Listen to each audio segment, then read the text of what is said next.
Gold has long been considered a safe haven asset, offering stability in uncertain markets. But is it still a smart investment today?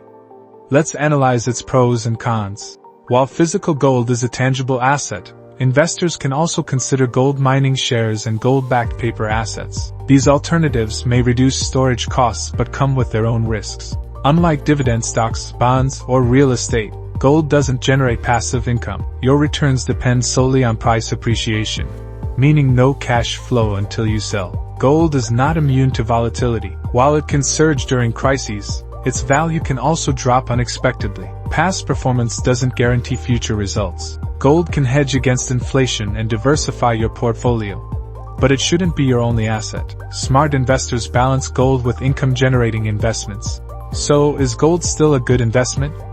It depends on your goals and risk tolerance. For long-term stability, yes, but don't overlook its limitations. What's your take? Share your thoughts below. If you found this analysis helpful, don't forget to subscribe for more expert insights on investing.